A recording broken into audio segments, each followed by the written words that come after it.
Britain acquitted just last week of charges of malicious mischief and theft for disabling the communication system for a Trident submarine. The idea of plowshares to turn swords into plowshares. Now, as I was saying, these actions take place around the United States. They also rarely get coverage. One took place last May 15th. And there was someone who was covering the action. Jim Goodnow was at Andrews Air Force Base for one of these huge military hardware shows where hundreds of thousands of people come out to look at nuclear and conventional weapons. Andrews Air Force Base is President Clinton's Air Force Base, where Air Force One is housed. Well, the demonstration was held by members of Jonah House and Dorothy Day Catholic Worker. It took place at the height of NATO's bombing of Yugoslavia. Goodnow was reporting for Radio for Peace International. And when he ran over when the protests broke out, he was told to get on his hands and knees. He was handcuffed. He was detained for nearly 5 hours. He was arrested, charged with trespassing on military property, willfully disobeying a lawful order of a police officer. And then a trial date was set. Jim Goodnow joins us now. What precisely happened on that day? Where did this protest take place, Jim?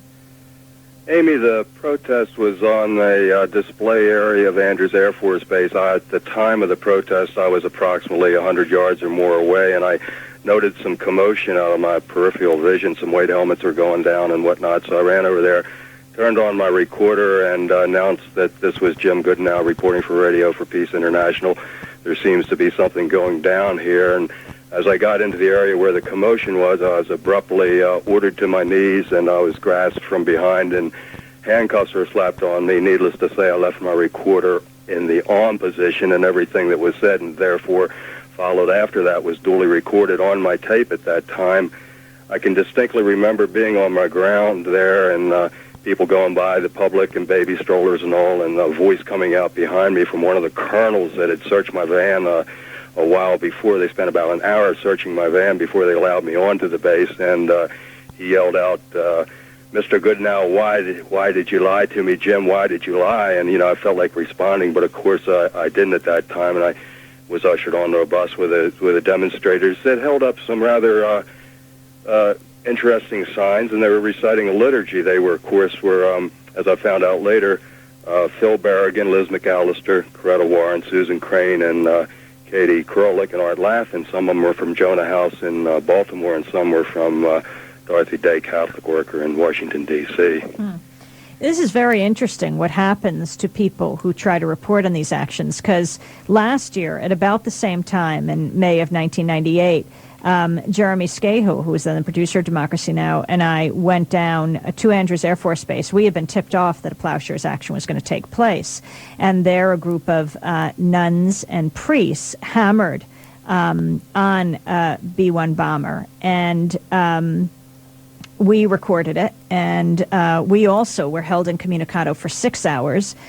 We demanded to be able to talk to a lawyer or to our network, and the military said, no, our constitutional rights ended at the gates to Andrews Air Force Base. They confiscated everything from us.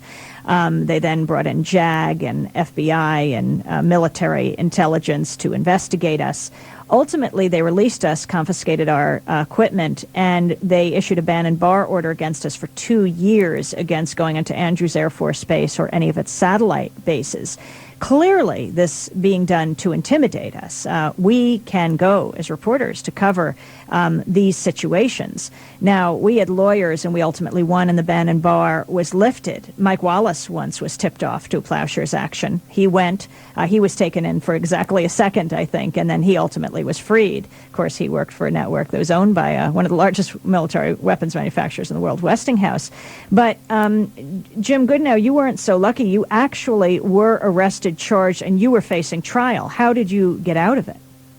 Well, Amy, I'm not with a large network, as you know, and I didn't have funds for a private counsel or defense at that time, and people told me that I should go to the public defender's office in Greenbelt, Maryland, and I had some reservation about that, being on the initial charges that came out of this, that the United States of America versus Jim Goodnow, and I didn't know how I could go to the government, but I did, and I must say that the Public Defender's Office, Federal Public Defender's Office in Greenbelt, Maryland, did an exceptional job. I had wonderful attorneys there, Elizabeth Pearl and Susan Bauer, John Chamble, who directs the office there, investigators Christina Marciano and Roland Miller. When your attorney went to depose the police officer who arrested you, since you were charged with willfully disobeying a lawful order, what did the police officer tell her? Well, they said that I had some blue and yellow propaganda handouts. That's right from some of the materials I received from them. They happened to be Peace Pilgrim's Step Towards Inner Peace. It's a blue 32-page pamphlet.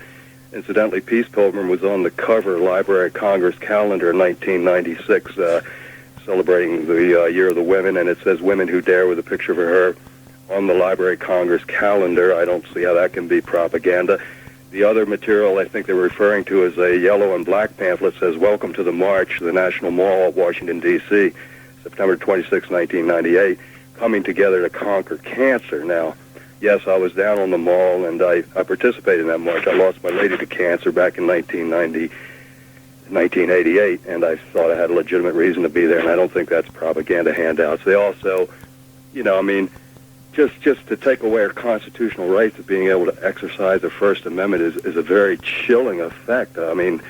Were you able to show them that you worked for Radio for Peace International? I tried to explain to the initial officer that had me down on my knees that I was a radio reporter, and I was told that I'd be able to discuss that later, and I'd have an opportunity later, and I'd have an opportunity to get an attorney later, which I did not have an opportunity to do while they had me in custody. But ultimately, the day before the trial, which was supposed to take place last week, they dropped the charges. Actually, Amy, they dropped it 6 days ahead of the trial. But, I've been down here now about 1 month preparing for this case in Manassas, Virginia, and about another month's worth of work prior to that gathering things for a defense.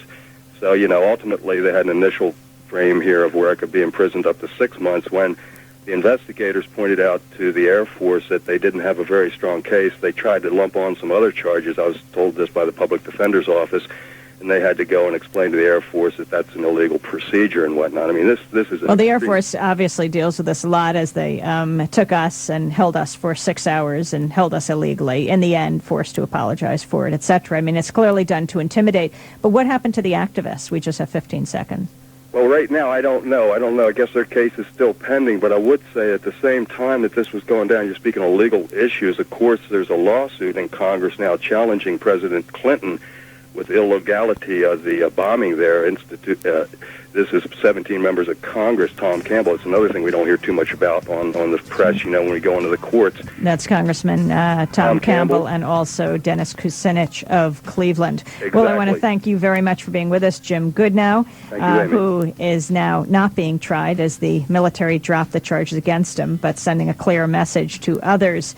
If you cover this, we will cause you trouble, and you're taking on the entire U.S. military establishment. Angie Zettler from Trident Plowshares in Britain. That does it for today's program. Tomorrow, a wrap-up of elections around the country and the referenda that are taking place.